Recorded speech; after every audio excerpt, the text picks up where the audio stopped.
I've been looking forward to the release of the Cursed Legacy on the Sega Genesis and Mega Drive for the longest time. And it's finally here, and the team have sent me a physical copy of the final game, which is available on Kickstarter now. My name's Mike, and this is the Retro Gamer Boy Show.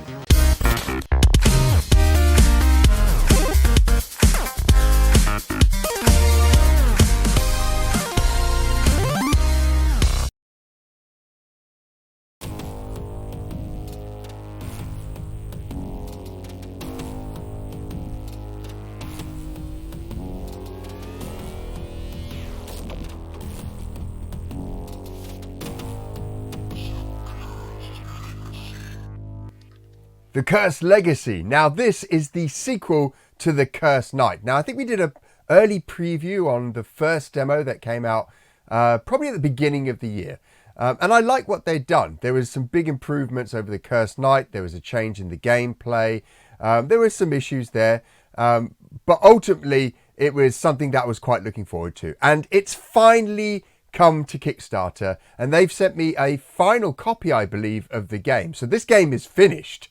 It's ready to ship out to people that back the Kickstarter, which is currently going on. We'll talk about the Kickstarter later on. First of all, let's jump into the Cursed Legacy, see if anything's changed since the demo that I played probably like 8 months ago now. Let's see what the team have done with this game and see if it's worth you backing their Kickstarter. Right, first things first, let's press start, continue game. I did try this out, so I think we'll just go with a new game to start off with. Actually, there's my save there. RGB, nice and quick. Delete current save file. No. Start to begin. Oh, maybe you have to delete that. Right, let's do it again. I'm just going to go with AAA. Right, there's a few awesome little options on here. I haven't looked at everything, but we've got run and gun. And from what I understand, this allows you to play the run and gun aspects of the game. And then you've got exploration. This allows you to play the 𝗴𝗺𝗶𝗴 part of the game. Because this game has kind of 2 game modes in it. And it switches between them. And it weaves the story between the 2 game modes. It's super cool. Super cool. And then we've got mini games. I won't go too much into that. But there's a ton of extra mini games you've got in here. So like this first one's like a 3D maze. And you've got Snake. And anyway, we'll have a look at those in the kind of more in-depth look of the game after we've played through the first level. But there's a ton of content here already. Let's go straight into the story. Like, first off, and I think I said this when we first looked back at the demo, I love they got massive sprites now. They're these smaller sprites with the Cursed Knight, which is cool, but we've got bigger sprites now. And this guy's pretty ruthless. And there's loads of animation going on the screen all the time. It looks awesome.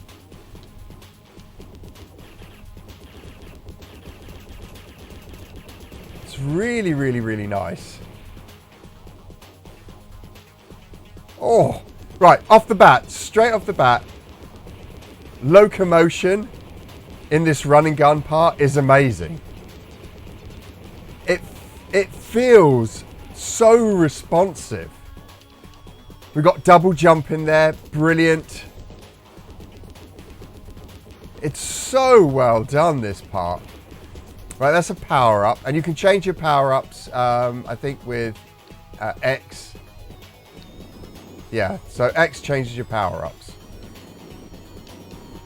It feels so responsive, so responsive.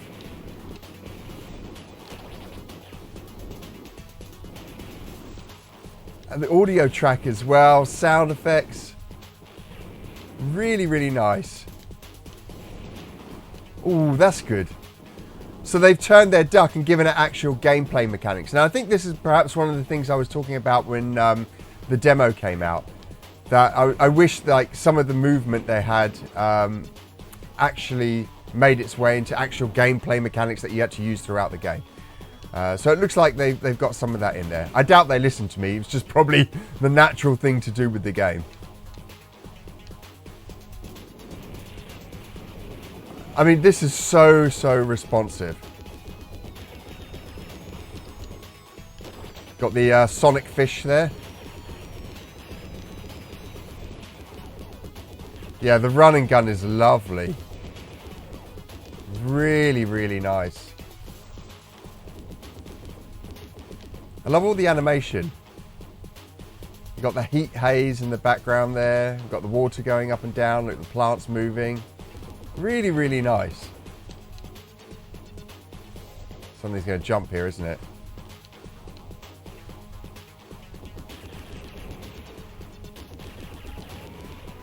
Oops. I'm in trouble. Hey, health.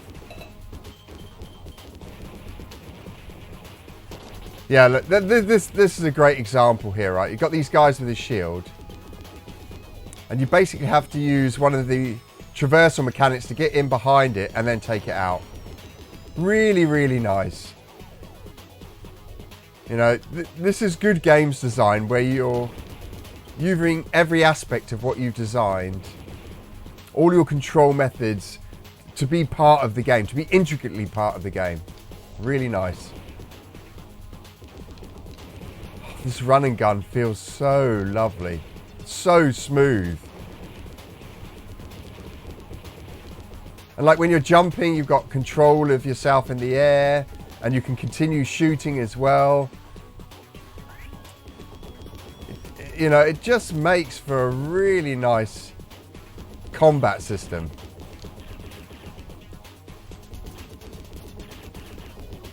Oh, he's tough. Maybe a mini boss or something.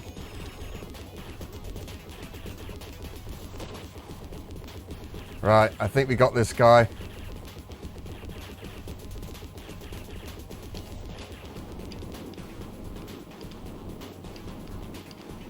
Yeah, we got him, we got him. He's down. Oh, this game is so good. We've made it right to the next part. We're still on the first level.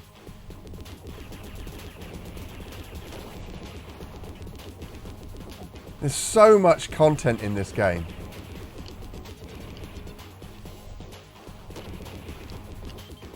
Down and B. Oh, we got cover shooting. I'm pretty sure that was in the demo as well. It's been so long.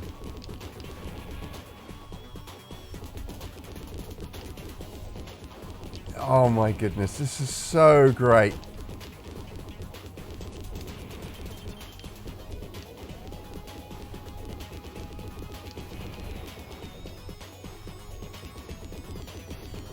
I can't explain to you how good this run and gun is. Like, it's just so fluid.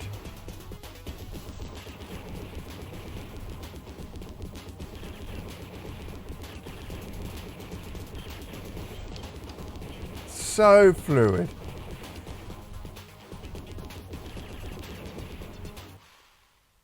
Ooh, what's this? Oh, I thought it was end of level boss. No.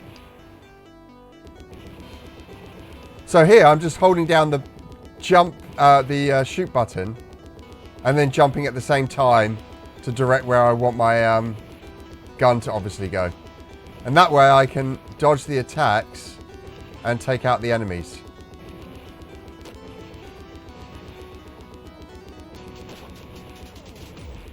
Oh, track.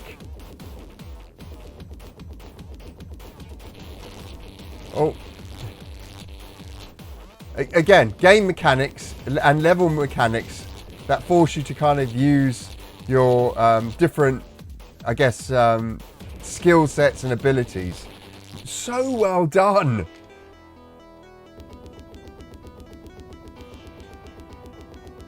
And that whole first level just training you on how to kind of use your different moves. And they're simple, really intuitive to use.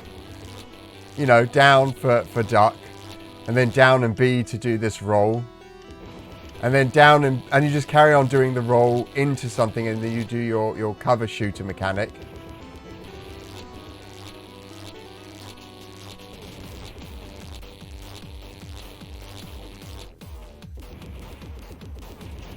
I do love the soundtrack as well.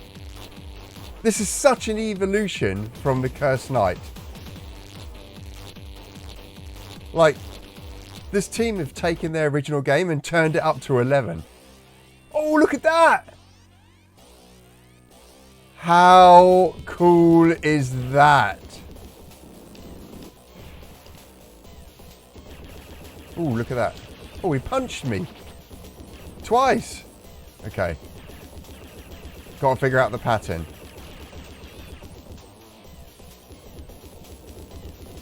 Oh, he's shooting me. He's making handguns. It's like an AI you're fighting. This is brilliant. Uh-oh. Now, the fist came along last time, didn't it? There you go. Still got me. Let's get this weak point.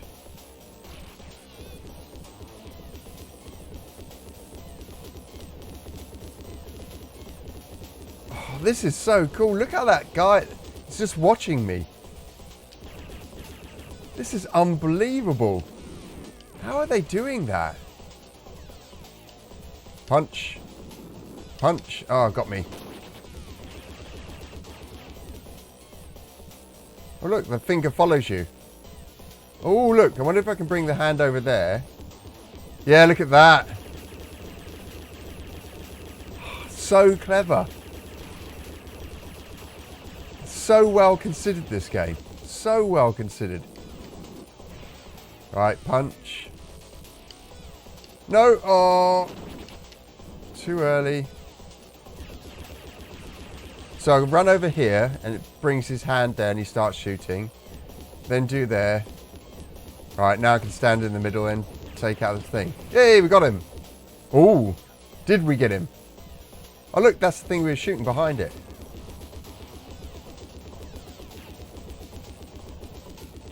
Oh. Multi-stage bosses. So good.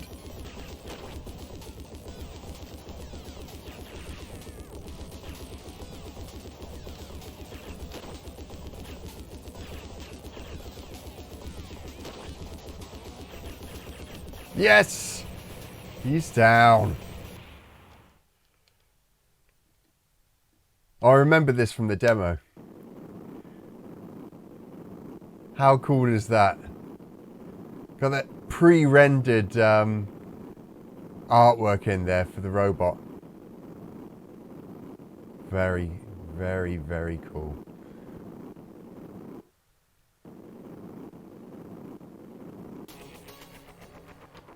Bit of storyline.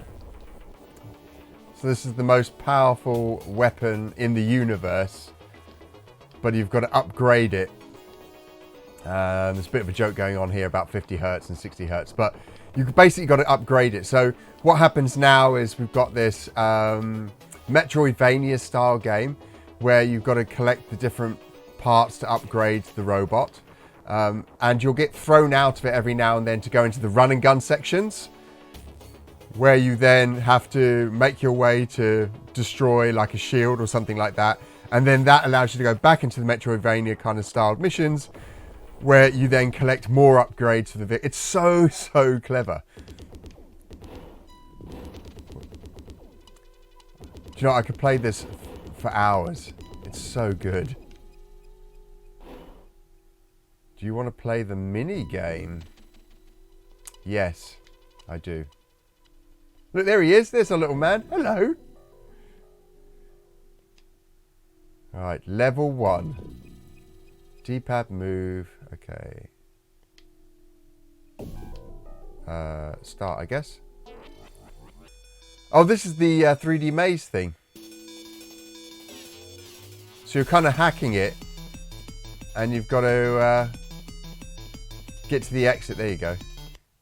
And then continue. No. And that opens the door. Yeah. Do you want to save? Yes. Off we go. Right, now this is the kind of Metroidvania part of the game, where we've got to start finding different attachments to get our robot to the ultimate weapon. And this bit here is really well done as well. Again, the controls really nice. Combat sections are really nice. Here we go. We can now crawl. So if we... There you go.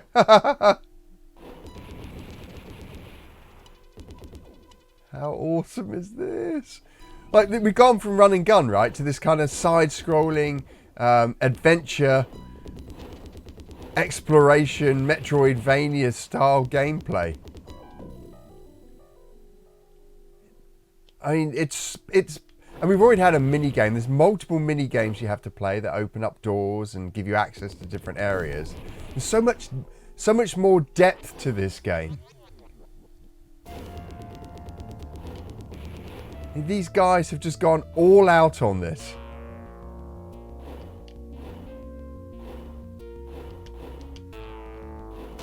Really nice.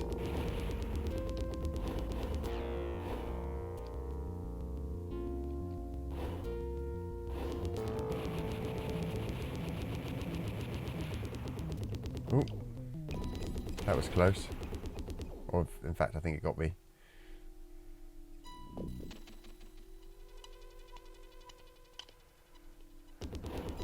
Let's take these out. Ooh. Right, there's our next power up. But we can't get to it. So I reckon you get like a booster maybe, or a double jump. So I guess we're going to have to go here. Do you want to save? Yes. Do you want to teleport into the city? Yes. Hey, we're back to the run and gun sections. Well, we're getting a bit of a tell-off. Eat my gun. There you go. Oh, can't kill any more people. He doesn't like that.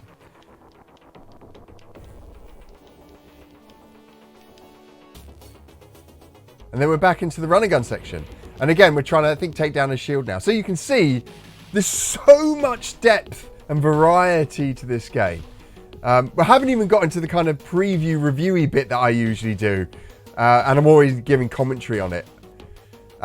Let me spend some more time with this. And then I'll meet you back in front of the camera and we'll talk about Cursed Legacy.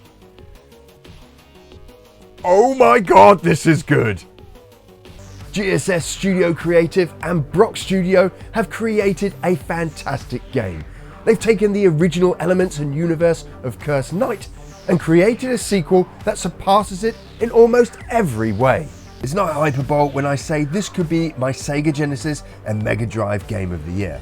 So why do I say that? Well, to start with, the team has nailed the gameplay. They've taken two genres and smashed them together with a story that weaves and stitches them together. We start with an extremely well-designed run and gun. The combat and traversal mechanics are silky smooth and feel intuitive and responsive. Fire, run, jump and crouch all work seamlessly together. I can jump across a gap while firing at enemies, land and crouch into a forward roll into cover where I can shield myself from oncoming bullets and then blind fire over the top of my cover. It makes you feel powerful and in complete control of the situation. The team has also made every aspect of the combat and traversal part of the gameplay. Where most games will use jump to just introduce vertical gameplay, Cursed Legacy integrates it as a tactic in your combat gameplay. The first boss you come across is a great example of this. The double jump forms a key part of your battle strategy, and they use vanishing platforms to force you into mastering the ability. In some ways it reminds me of Sonic the Hedgehog and how Sega made every move in Sonic's repertoire key to both traversal and combat. Cursed Legacy achieves the same lofty design goals. The other game mode is a slower paced shooter that lives within the framework of a Metroidvania styled map. Here you pilot a robot that you're tasked with upgrading, which in turn allows you to access more of the map. But it's not just as straightforward as just finding all the upgrades. As you explore, you'll come to points that require you to leave your mech and return to the run and gun gameplay in order to complete missions that will unlock new areas for you and your mech to explore. The exploration helps to break up the intense gun gameplay and gives you a more considered experience. This variety continues as you come across several mini-games that are presented as terminals that require hacking. Think Ratchet & Clank mini-games and you'll be on the right track. Some of these mini-games are great in their own right, and I've spent a good while playing the Snake game.